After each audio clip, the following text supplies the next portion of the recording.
हरे कृष्णा। ब्रज लीला में मुख्य वस्तु है प्रेम।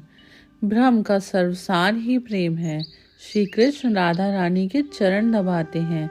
इसे समझने से पहले एक बात समझना जरूरी है कि राधा रानी कौन है।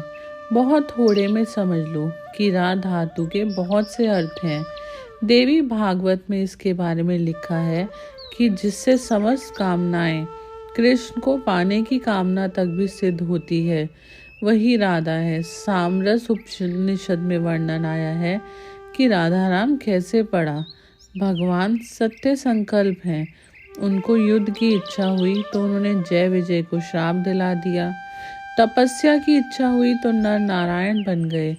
उपदेश देने की इच्छा हुई तो भगवान कपिल बन गए। उस सत्य संकल्प के मन में अनेक इच्छाएं उत्पन्न होती रहती हैं। भगवान के मन में अब इच्छा हुई कि हम आराधना करें, भजन करें। अब किसका भजन करें? उनसे बड़ा है कौन? तो श्रुतियां कहती हैं कि स्वयं ही उन्होंने अपनी आराधना की। ऐसा क्यों किया?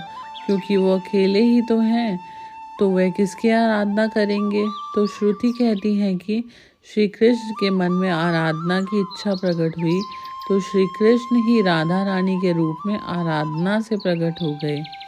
इसलिए ये मान आदि लीला में जो कृष्ण चरण पकड़ते हैं एक विशेष प्रेम लीला है। राधा रानी को तो छोड़ दो, वो तो उनका ही रूप है, उनकी ही आत्मा है। भगवान कहते हैं कि तुम निरपेक्ष हो जाओ तो मैं तुम्हारे भी चरणों के पीछे घूमूंगा, जिससे तुम्हारे चरण रज मेरे ऊपर पड़ जाएं और मैं पवित्र हो जाऊं। भगवान तो रसिक हैं, जो भक्तों के चरणों की रज के लिए उनके पीछे दौड़ते हैं। जब भगवान भक्तों की चरण रज के लिए भक्तों के पीछे दौड़ते हैं तो राधा रानी के चरण पकड़ें तो इससे क्या आश्चर्य है। जब वह श्री कृष्ण के चरण छूने जाती हैं तो प्रेम से हुंकार करती हैं तो रसिक श्याम डर जाते हैं कि कहीं ऐसा ना हो कि लाडली जी मान कर लें, इसलिए भयभीत होकर पीछे हट जाते हैं। उन चरणों से ही जो सरस रस बिखरा, उस रस को पाकर गोपीजन ही नहीं स्वयं श्री कृष्ण भी धन्य हुए। बिहारी जी के प्राकट्य कर्ता स्वामी हरिदास जी लिखते हैं, ता ठाकुर को ठकुराई। वह बोले कि ये मत समझना कि बांके बिहारी जी सर्वोपरि हैं। सब ठाकुरों के ठाकुर हैं ये बांके बिहारी, लेकिन इनकी भी ठकुरानी है श्री राधा रानी।